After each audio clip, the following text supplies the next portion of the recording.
Navarra, años 90. Roza el pleno empleo con una tasa de paro prácticamente nula. Navarra crece, se construyen nuevos barrios y se abren grandes superficies comerciales. La sanidad goza de buena salud, con buenos hospitales y mejores carreteras, con una rica, variada y suculenta gastronomía y con un paisaje envidiable. Es el sueño navarro, una versión foral del sueño americano. Políticos y empresarios dicen que todo va bien y junto con los sindicatos españolistas proclaman el fin de la lucha de clases y el inicio del diálogo social. Navarra parece un pequeño Edén. Bienaventurada Navarra, proclama la Iglesia. Parece que la suerte le sonríe al viejo reino.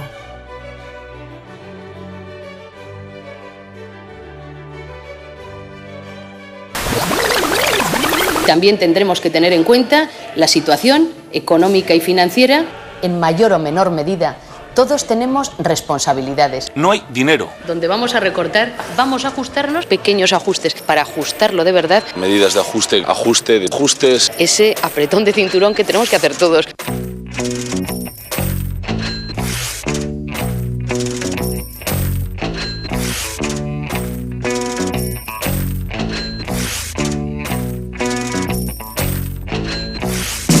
Hemos vivido por encima de nuestras posibilidades.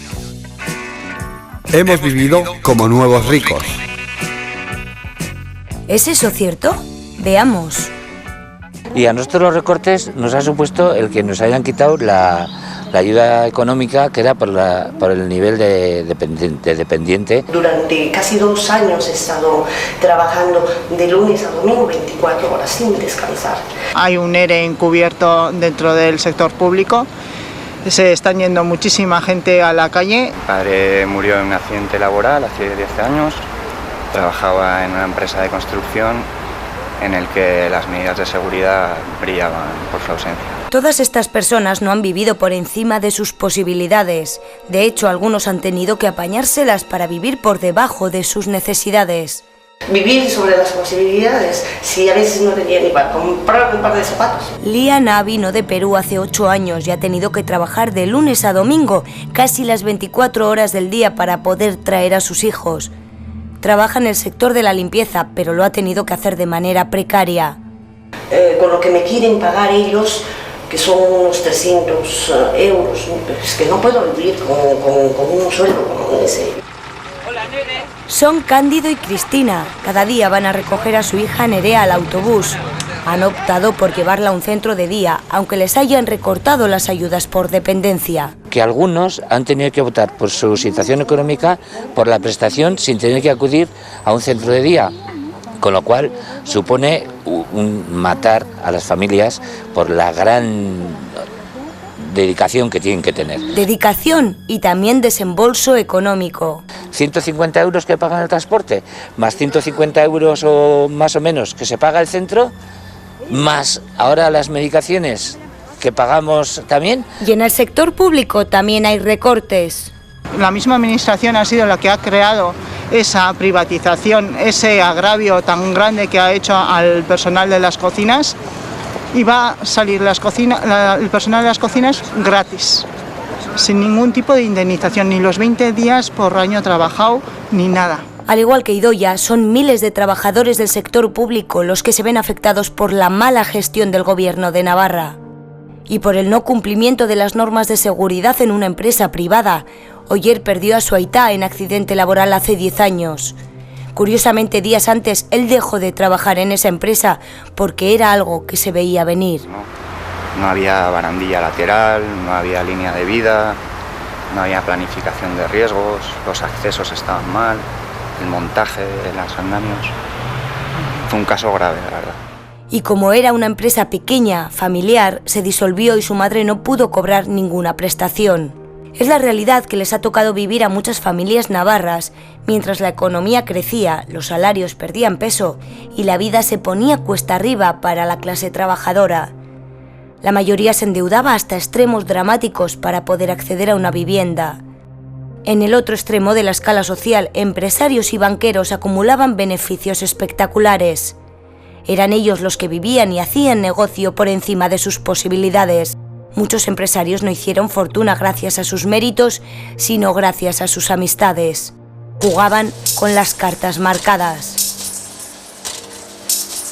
El dinero público se ha utilizado para impulsar negocios privados. Dos grandes empresas públicas, Sodena y Nafinco, participan en el mundo empresarial invirtiendo dinero público o concediendo avales. En Sodena trabajan tan solo 13 personas, pero 5 de ellos son directores y 3 gerentes, y tienen un sueldo anual de más de 76.000 euros. Alguien pensará que con semejantes sueldos serán el no va más de la gestión. Pues bien, el resultado para las arcas públicas es desastroso. Según Navarra Confidencial, Sodena ha perdido en 3 años un total de 48 millones de euros. En Navarra sabemos hacer las cosas. Y con 48 millones de euros se podrían contratar 1.000 profesores de primaria durante un año. Y además, podríamos construir un nuevo centro de salud para atender a 10.000 personas. Y además, aseguraríamos la renta básica para 1.000 personas durante un año. Y todavía tendríamos dinero para financiar durante un año 500 plazas gratis en un geriátrico público. Es mucho dinero, ¿no es cierto? Pues más perdió jugando en bolsa. El 10 de febrero del 2005, Sodena adquirió el 1% de Iberdrola por 173 millones de euros. El dinero procedía de la venta de la empresa semipública puntera en el sector de las energías renovables, TEHN, a la empresa privada Acciona. Además, esta compra se ordenó sin la aprobación de su consejo de administración. El resultado, todos y todas las navarras perdimos 121 millones de euros. Todos no. Este señor era gerente de EHN y en 1996 adquirió unas acciones por 2 millones de euros y las vendió en el año 2009 por 42 millones y medio de euros. Es decir, la persona designada para gestionar una empresa semipública ganó 40 millones y medio de euros en 13 años. Se llama Esteban Morrás y aquí aparece en una fotografía junto a, sí, Miguel Sanz y Yolanda Barcina. Los tres posan sonrientes frente a la Casa Blanca en marzo del 2010. La visita tiene como objetivo establecer contactos para impulsar el coche eléctrico, un nuevo negocio donde, por cierto, también participa Acciona. Generalmente las inversiones públicas en empresas privadas se presentan como decisiones audaces para impulsar el desarrollo de Navarra, pero los titulares no suelen coincidir con la realidad. Veamos esta noticia publicada por el Diario de Navarra el 1 de agosto de 2008. Sodena invertirá hasta 1,25 millones de euros en la empresa Activeri Biotech. 2 años más tarde, Navactiva anunciaba pomposamente: Activeri Biotech acelera su I+D y podría producir en Navarra antes de 2011.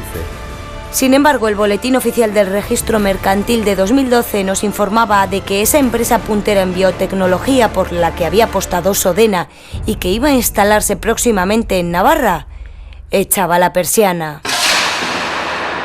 Realizar un balance completo de las inversiones del Gobierno de Navarra resulta tarea imposible a día de hoy.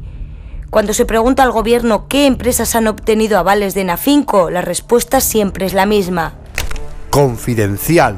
Veamos qué sucedió con uno de estos avales. Laura Alba, exparlamentaria de UPN y consejera de Obras Públicas, fundó en 2001 la empresa eLearning Channel. El Gobierno de Navarra entregó a esta empresa un aval de 235.000 euros, pero la empresa incumplió las condiciones de este préstamo y en 2006 Hacienda le reclama su devolución con intereses.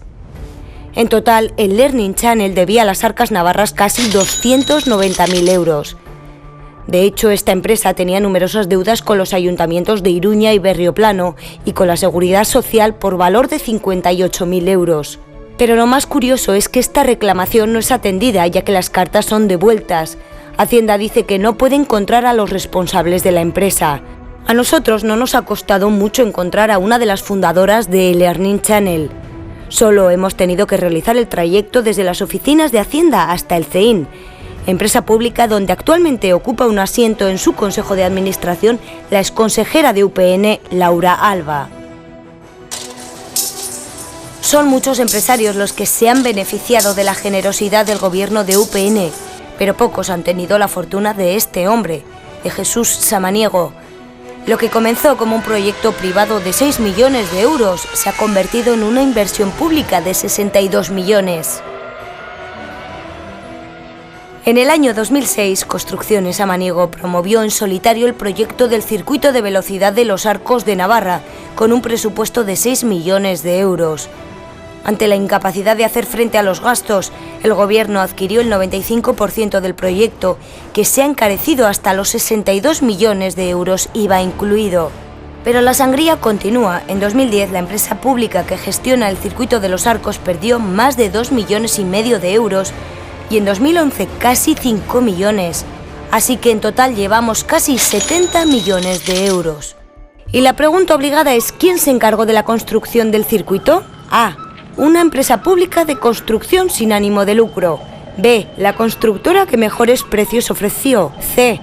Construcciones Samaniego. Sí, la respuesta correcta es Construcciones Samaniego.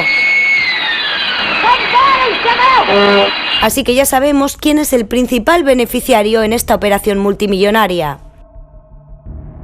Un proyecto envuelto en polémica, ya que en Los Arcos se les vendió como un gran negocio de turismo e inversión para el pueblo, que se ha quedado en nada. El día que se inauguró, todos los bares del pueblo, todos los bares pusieron mesas por la calle, por todos, creyendo que esto se iba a estar, y nada, y no hubo nadie. Nadie en los bares, claro.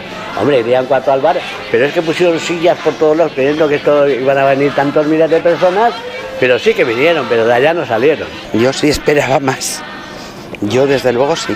Sí, parecía que iba a ser eso, como que iba a haber mucha actividad, mucho movimiento y vaya, yo no veo que haya, ¿eh? Por lo general no se ve gran cosa. En general los vecinos del pueblo esperaban mucho más movimiento.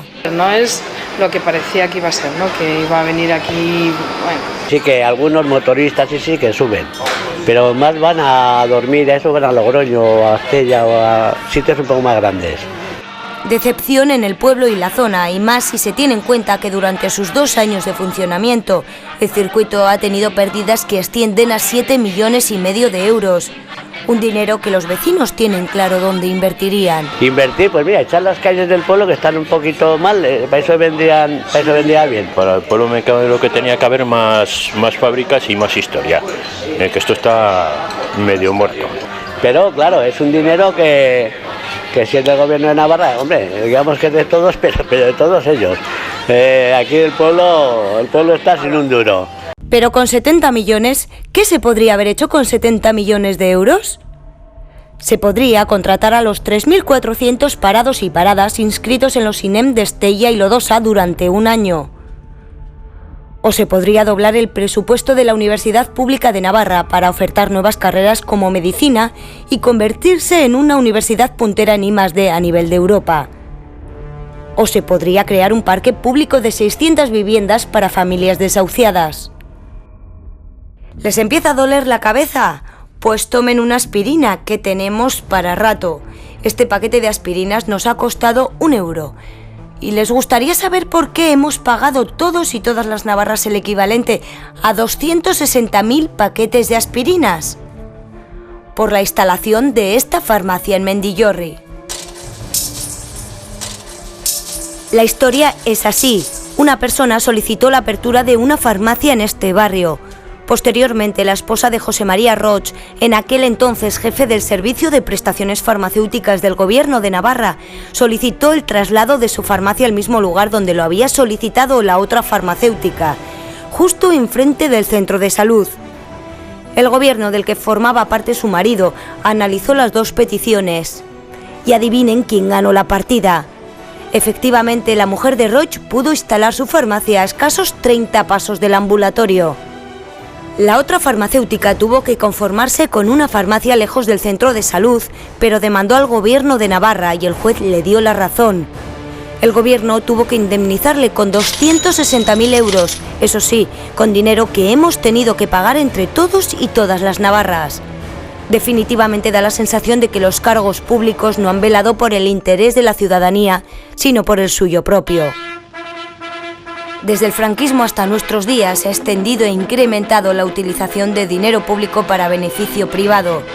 Es un cáncer que llega a la propia administración. El enchufismo y amiguismo son prácticas habituales en la administración foral. Los partidos políticos que han gobernado Navarra las han impulsado. PP, PSN, CDN y especialmente UPN. En un estudio realizado por el sindicato LABE en el año 2008, justo al inicio de la crisis, se recogen los siguientes datos. En el libro concluimos que una de cada 4 personas que trabaja en la administración pues es jefe o jefa. En el caso de algunos departamentos eso aumentaba, eso es la media, pero en el caso de algunos departamentos 1 de cada 2 personas tiene una jefatura. O sea, andaremos en 250 o más casos, claro, es jefe de sí mismo o de sí misma. El cambio en las empresas públicas lo que ha servido es para que 13 personas, desde luego con nombres y apellidos y muy afines al partido correspondiente, tengan unos salarios que dan mucha vergüenza a día de hoy. ¿Cuántos hombres hay en nuestro tiempo que cobran sueldos fantásticos? Esta burocratización desmedida nos cuesta unos 10 millones de euros anuales al conjunto de los navarros y navarras, y solo unos pocos se enriquecen a cuenta del erario público. Es el caso de este supergerente, de Jesús María Echeverría. El que era director general de Desarrollo Rural ahora es el supergerente de Intia, que es una empresa pública, y está cobrando 92.000 euros al año. Pero la cosa no queda ahí. Las dietas por asistir a consejos de administración se han convertido en un sobresueldo de la élite política. Veamos cuando se realizó el estudio quiénes eran los mayores cazadietas. Ortigosa 5 cargos, Echarte 6, Díaz Moreno 8, Iribarren 7, Burguete 5.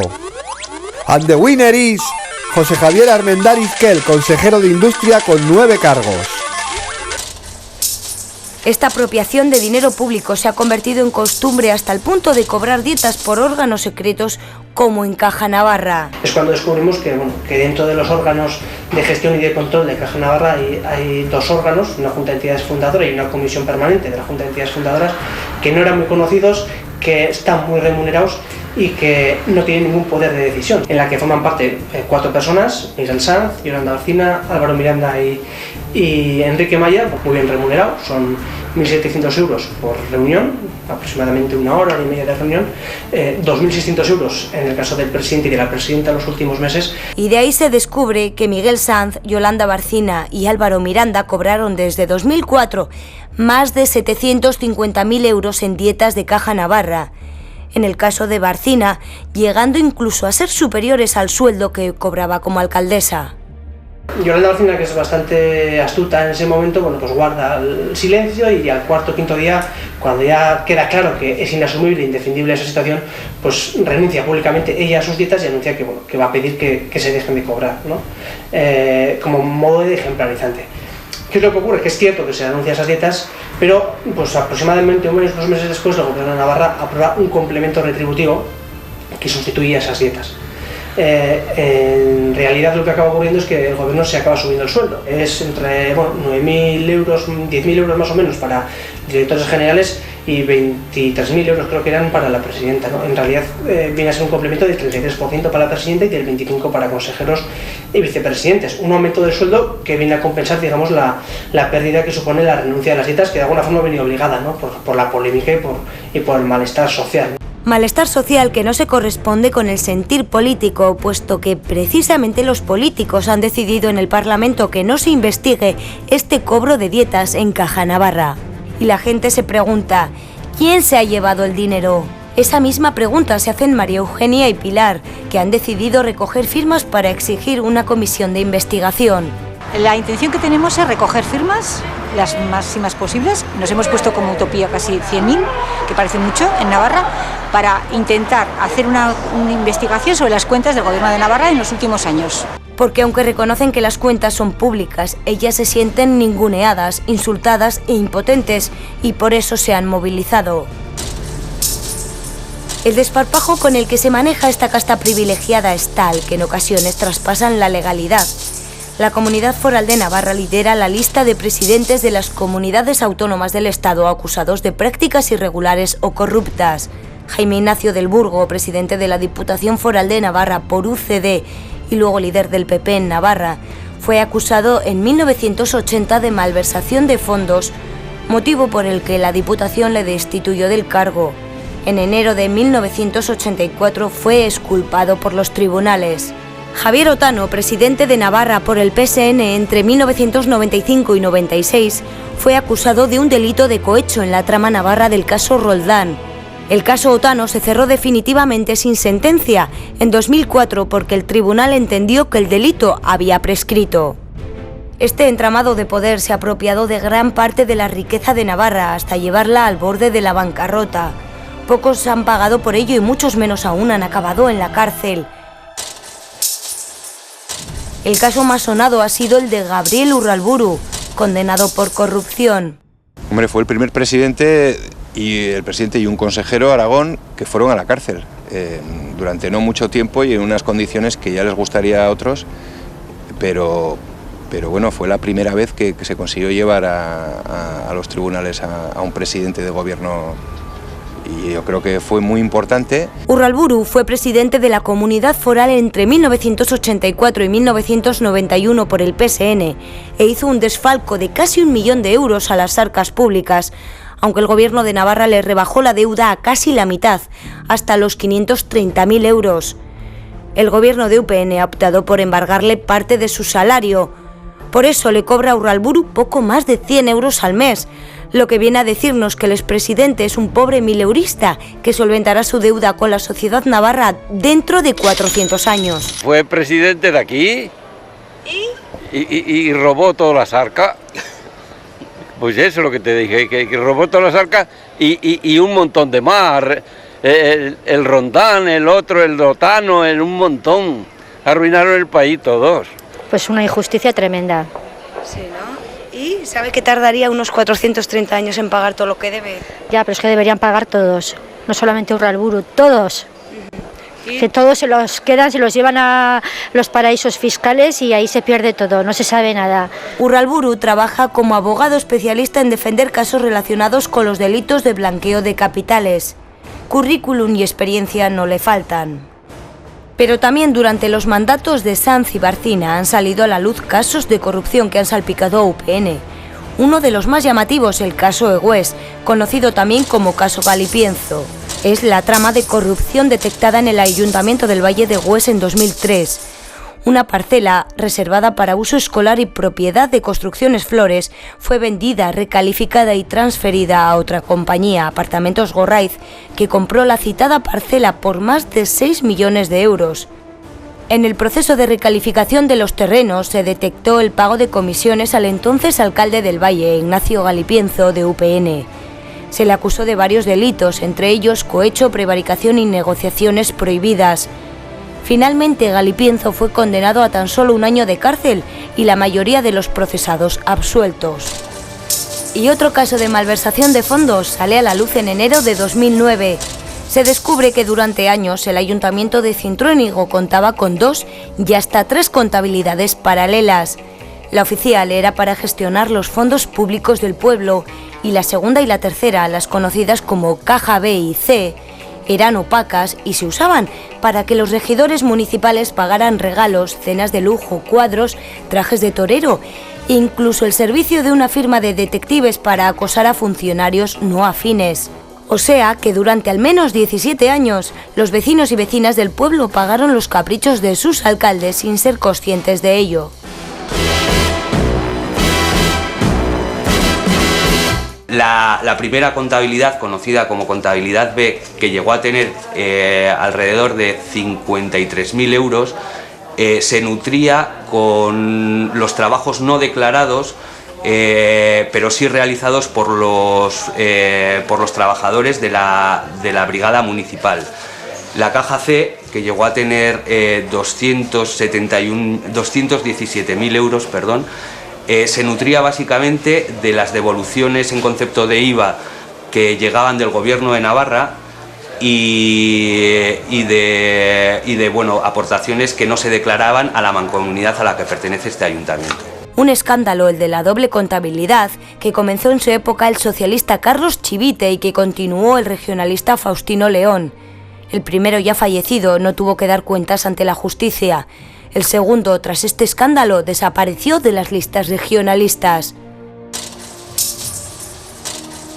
Otro caso que también conllevó dimisiones fue el de Humanismo y Democracia, una ONG de carácter privado vinculada al Partido Popular. En esta ocasión estuvieron implicados hasta 4 altos cargos del gobierno que debieron dimitir o fueron cesados: José Luis Allí, Ricardo de León, Luis Ciriza y, en última instancia, José Ignacio Palacios, consejero de Bienestar Social. Las facturas que pasaba Humanismo y Democracia incluían pagos a altos cargos del gobierno de Navarra.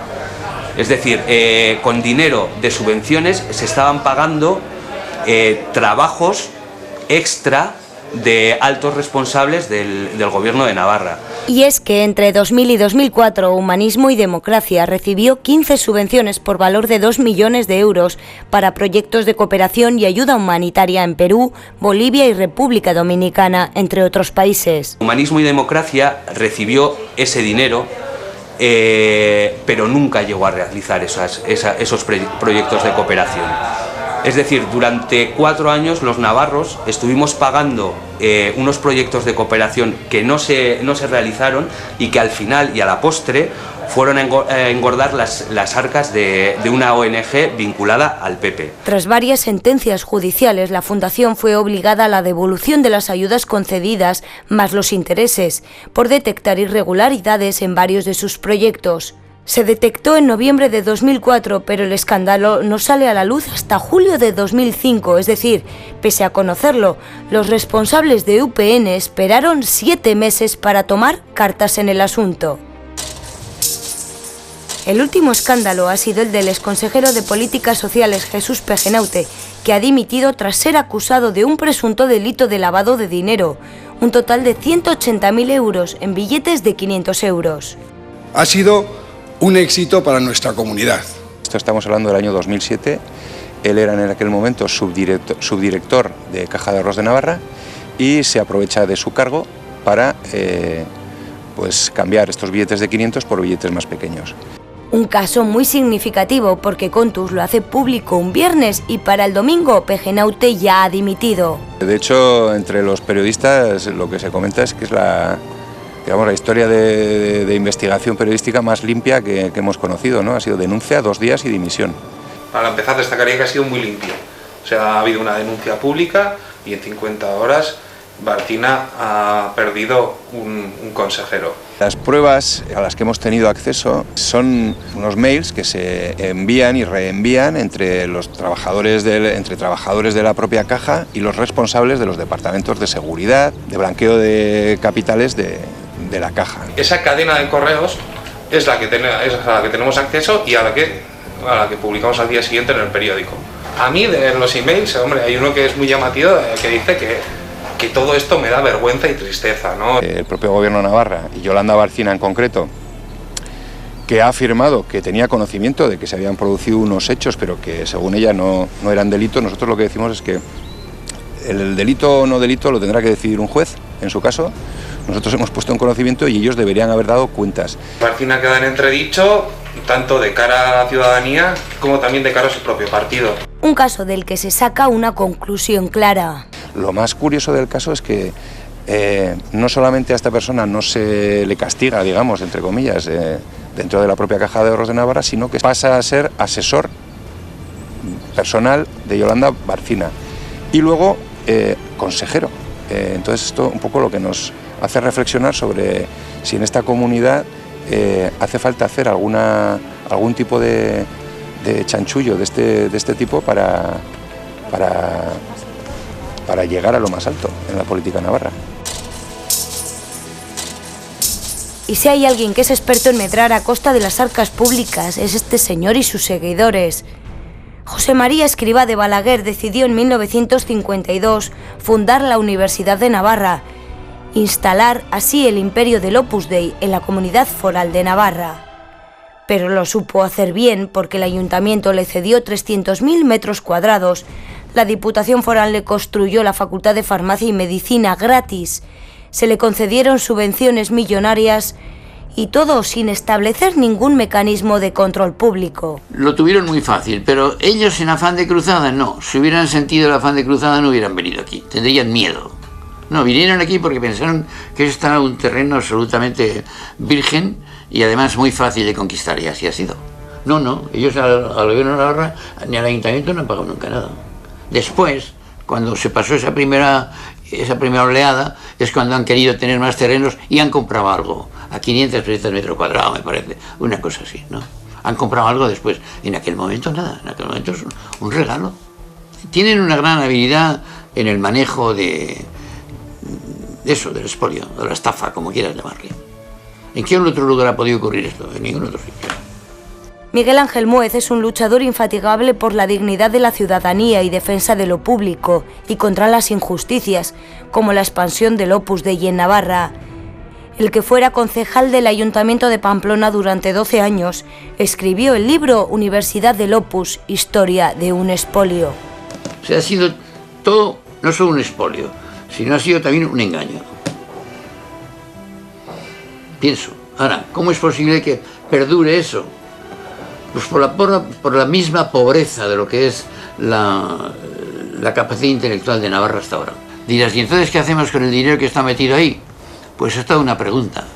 Se puede hacer, una cosa que se puede hacer es pues abandonarlo. Y otra cosa que se puede hacer es, como hicieron ellos siempre, expropiarlo. Cualquier gobierno de izquierdas de verdad iría a otra expropiación. Pero esto no es cosa del pasado. En 2002 se coloca la primera piedra del CIMA, Centro de Investigación Médica Aplicada de la Universidad de Navarra, cuya inversión ha supuesto más de 37 millones de euros. El Gobierno de Navarra, a través de la empresa pública Sodena, ha aportado ese dinero, más de 37 millones de dinero público para una entidad privada. ¿Y de dónde saca el dinero actualmente el Opus Dei? Pues actualmente lo tendrá muy difícil. Entonces, ¿quién les da dinero en este momento? El Gobierno de Navarra. Así pues, la historia se repite y el gobierno foral vuelve a regalar dinero público para una entidad privada, una y otra vez. Algo parecido ha ocurrido con este edificio. Es el Centro de Investigación Biomédica, que hasta ahora estaba gestionado por la Fundación Miguel Servet, por lo tanto era de carácter público y trabajaba personal del Servicio Navarro de Salud Osasunbidea. Pero durante el proceso de construcción, la obra se ha privatizado. Una gestión privada en la cual es notorio la influencia del Opus Dei, el cual y su propia fundación e incluso el CIMA están interviniendo en la gestión de este centro de fondos, y vuelvo a repetir, europeos, por lo tanto también fondos públicos, en los cuales se va a dejar en sus manos la dirección de dicho centro, borrando y eliminando cualquier intervención directa de los organismos públicos. Un edificio, este Centro de Investigación Biomédica, que no está exento de polémica. Es un edificio que tenía que haber sido inaugurado a principios de 2012. Estamos a finales de 2012 y todavía está sin inaugurar. Mientras, un exconsejero de UPN, en concreto el señor José María Roig, lleva este año cobrando su sueldo de director del Centro de Investigación Biomédica por gestionar un edificio que se mantiene vacío y sin equipamiento y sin uso. Y curiosamente, el material con el que va a trabajar el centro son órganos y tejidos que los navarros y navarras donan de manera altruista. Contraviniendo también la normativa y directivas europeas que dicen que toda esa gestión de órganos y tejidos tiene que ser una gestión pública, se va a dejar en manos de estas manos privadas, de esta fundación totalmente atravesada por el Opus Dei, la CUN y el CIMA. Y otro caso polémico relacionado con el Opus es Donapea. El caso de Donapea pues ha surgido sobre todo hace año y medio, ¿no? Cuando nos enteramos a través de los medios de comunicación, sin previa consulta con ningún miembro de la comunidad escolar, que el Gobierno de Navarra había llegado a un acuerdo con la Universidad de Navarra y con la Fundación para la Investigación Médica Aplicada, por el cual habían pensado construir en la parcela actual de Donapea 3 centros de investigación, que iban a invertir 200 millones de euros y que iban a crear 400 puestos de trabajo. Son profesores y profesoras de CIP Donapea que se han unido en contra de esta oscura operación patrocinada por la Universidad del Opus y el Gobierno de Navarra. Esa es la pregunta que nadie responde. ¿Por qué en Donapea? ¿Por qué los centros de investigación en Donapea? Pensamos que igual para la Universidad de Navarra lo más importante no es los centros de investigación, sino que pensamos que incluso puede ser conseguir la parcela de Donapea. La parcela de Donapea es una parcela que está en un punto crítico de expansión del campus universitario y nosotros pensamos que puede ser el inicio de todo un proceso urbanístico. Y la verdad no nos la dirán. Nosotros podemos imaginar, conjeturar que ellos están tramando algo para que 23.000 metros cuadrados sean tan imprescindibles. Sospechan que el Opus desea esos terrenos a toda costa, pero tienen la esperanza de que los políticos recapaciten y no le vendan la parcela así como así. Piden que dejen en paz a Donapea y que el Opus construya los 3 centros de investigación en su campus, para así ahorrar al gobierno de Navarra, para así ahorrarnos a todos los ciudadanos más de 25 millones de euros, que es lo que costaría la construcción del nuevo campus de FP, sea en el lugar que sea. Nosotros estamos a favor de la investigación, del desarrollo, de la creación de puestos de trabajo y de que pongan los FIMAs que crean convenientes, pero nosotros pensamos que los tienen que poner en el campus de la Universidad de Navarra, que tiene sitio suficiente. Entonces nosotros pensamos que la situación en la que estamos, de crisis económica generalizada, de recortes, ¿no? Decimos en la educación, en la sanidad, en la dependencia, en bienestar social, nosotros pensamos que es absurdo, ¿no? Invertir 25 millones para construir un centro que nadie ha pedido. Yo lo veo horrible que sigan discutiendo por eso y además me extraña que el Opus, que tiene todo en su mano, ahora quiera también una pequeña parcela que hay ahí, que quiera quedarse con ella también. Eso le va a dejar completamente descubierto de sus ansias de poder. Efectivamente, el Opus Dei completa el círculo de poder en Navarra. ¿Y quiénes forman parte de ese círculo de poder? ¿De esa élite de poder en la comunidad foral? ¿Cuál es el perfil? Nos lo resume Ricardo Feliu, profesor de Sociología en la Universidad Pública de Navarra, que precisamente ha elaborado una tesis sobre la élite de poder en la sociedad navarra en el cambio de siglo. Los principales perfiles de la élite navarra, por lo menos los que salen del estudio, en primer lugar es que es una élite que es sobre todo masculina, ¿vale? Sobre todo urbana, que se concentra sobre todo en Pamplona. Gran mayoría de ellos también han pasado por las aulas de la Universidad de Navarra. Son una población mucho más conservadora en lo religioso que el resto de la población.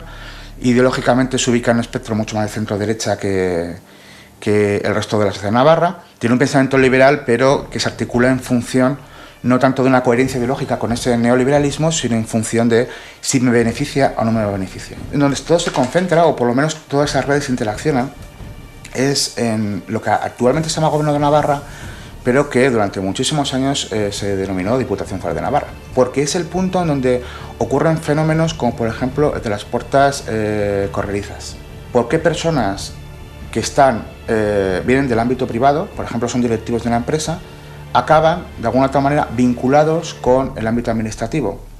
Pues, por ejemplo, a través de diferentes puertas, como puede ser, por ejemplo, el participar en consejos consultivos, por ejemplo, en participar en sociedades públicas y demás, o directamente el haber sido nombrado consejero por parte del presidente Miguel Sanz en su momento. Como hemos visto, la línea que separa los intereses privados de los públicos es muy fina, y en Navarra es muy fácil cruzarla, aunque lo verdaderamente importante es el poder que da el dinero. No os podéis llegar a imaginar lo que la gente puede hacer por mantener sus posiciones de poder. Entonces, en ese escenario, ¿cuál es vuestro problema? ¿Las élites o la gente que permite que este sistema siga funcionando de esta manera?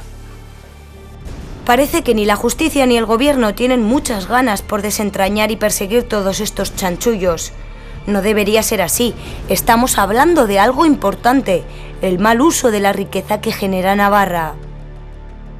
Hagamos las cuentas. Sodena, 48 millones. Iberdrola, 121 millones. Los Arcos, 70 millones. Cima, 37 millones. Burocracia, 100 millones. Caso Donapea, 25 millones. Humanismo y democracia, 2 millones.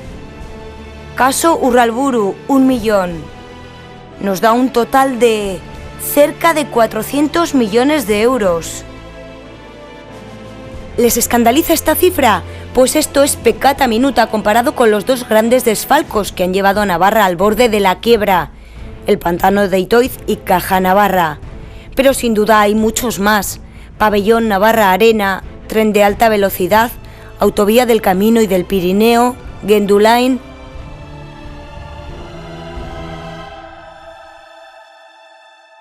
Esta clase política ha dilapidado la riqueza de Navarra, Ha condenado a Navarra y a su ciudadanía a la pobreza, la marginalidad y la precariedad. Y nos preguntamos si todavía estaremos a tiempo de obligarles a que los recursos públicos se utilicen de forma correcta y la riqueza foral se reparta de manera adecuada y equitativa. Si es posible hacer que la impunidad con la que han robado nuestros dineros sea castigada y Navarra emerja de sus cenizas y no desaparezca bajo tierra. Sin duda ellos y ellas no están dispuestas a ceder ni un milímetro en sus cotas de poder y privilegios, pero como decía Ricardo Feliu, somos nosotros y nosotras quienes posibilitamos que esto siga siendo así. ¿Y si nos plantamos?